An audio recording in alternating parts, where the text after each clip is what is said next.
Good evening humans, Tyrannosaurusmoth here, and tonight we're taking a look at the SH Figuarts Shin Ultraman figure.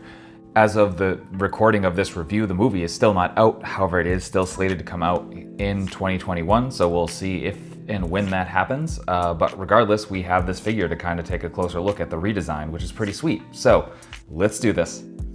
So aesthetically what we get here is a more lanky, kind of more awkward looking Ultraman, and I kind of dig it. I really liked the kind of weird redesigns that Japan has been doing with a lot of properties lately, starting with Shin Gojira back a few years ago, and then coming up to stuff like this and the new Godzilla anime, which, I mean, the show gets mixed reviews. I only watched like 3 or 4 episodes, but I really dug a lot of designs there. So, I mean, it's kind of cool that they're taking these risks and they're all working for me. So I know some people aren't going to dig some of it, but you know, again, different tastes and all that, so it can all exist. But you know, as we get with our Figuarts, and I say this in every review, paint is super crisp. Really only red paint on here. I mean, because it's silver plastic and you got your dark red pieces, and that's pretty much it. Because then we got our eyes, which are this nice clear, and you kind of see it there. It's kind of these clear bubbles, which is really cool.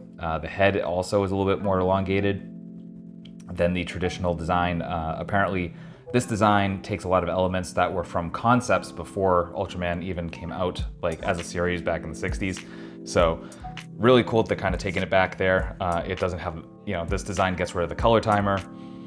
There's no fin in the back, so definitely a much sleeker, kind of stripped down design. And I am for simplicity, as I've said before, so this is pretty cool. Overall, this is a very basic release for an SH Figuarts, and the accessories are no exception to that. But you know, where we don't know what Shin Ultraman is going to do in the movie, that kind of works. So you know, all we get are a few sets of hands, and so we get a couple of fists.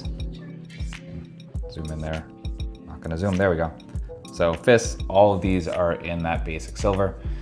We get a couple of kind of relaxed, like fingers together hands.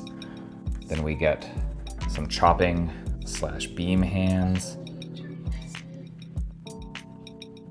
Very basic and nice, just well done. And then on the figure out of the box, we get the relaxed hands with the fingers slightly apart. And that's all for accessories. Articulation is pretty much what you would expect from an SH Figuarts Ultraman release, but there's a little bit of weirdness with the shoulders, but we'll show that as we get to it. So bring them back to neutral. We have the head with the double ball peg as they normally have. Not getting a ton of up, even though it shows it on the package, so I don't know if I need to like readjust something in here. So it takes some playing around. And then you come down and you can look fully down, so that's pretty nice. Again, those double ball pegs allow you to get lots and lots of expressive tilt, which is excellent. So you get that full roundabout, which is pretty nice. Then we get down to the shoulders, and this is what I was talking about. So we do have butterfly joints that move all around. The weirdness comes in that, like, you can see that peg, and there's not really a way to hide it. It kind of always shows, at least does on mine. I don't know if others have had the same issue or not, but as you can see, it kind of shows up no matter what you do.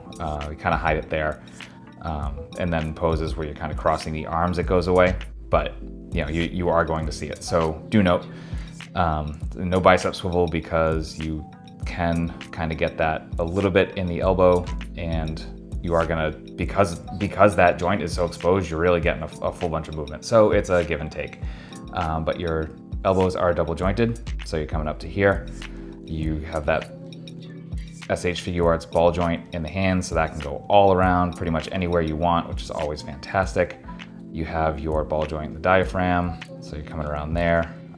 Your crunch combined with the hips is about there. Nothing fantastic, but it does work, and it's going to work for the pose you want to get it in. Back is like way more, but that is what it is. So again, you know, it takes a little bit of work, but that's part of the joy of SH Figuarts, to be honest. For me it is.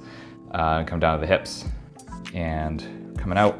Not really full splits, but depends on where you go, because you can see this joint with the thigh swivel that they put in there, and you can see where it's connected there. So you get that. But you get some pretty excellent forward and not too much back, again, because you're gonna run into them glutes. And Then you get down, you got double jointed knees, so you're coming up to about there.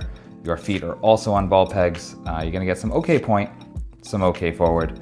They can go around and kind of move all around there. So again, work with it and you can definitely get some pretty nice poses out of it. And then finally, you have that toe hinge, and that's articulation. Getting into size comparisons, here he is with some SH Figuarts, with some Hasbro, some Storm Collectibles, with some monsters.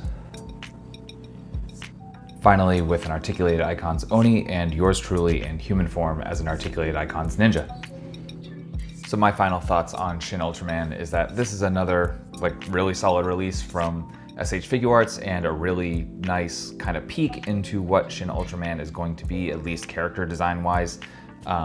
There is another Shin Ultraman in the 1/12 scale coming from Fig Zero, which is a line from 3-0, which generally does 1/6 scale stuff, but this is their 1/12 line, so that's gonna be interesting to see. And honestly, I'm kind of waiting for that one, which I have on pre-order, to see if I want to go with this one or that one. So keep an eye on my eBay store at the end of the year and you might see one or the other up there. But in any event, this is definitely worth getting for now. So if you collect SH Figuarts, if you just love collecting all things Ultraman, if you just love the Ultraman design, this is definitely worth picking up. The price is certainly right. So you can go to your Big Bad Toy stores and your HobbyLink Japans and your any other thing like that, which actually I will link in the description so you can finally get yours if you don't already own it. So yeah, so thank you so much. If you enjoyed this review, if you found it entertaining and or informative, please consider liking, commenting, and subscribing and sharing. And if you want to help even further, I will have ways to do that in the description. So beyond that, thank you so much for watching once again, and I hope you take care of yourself, take care of those around you, and most importantly, stay weird, simians.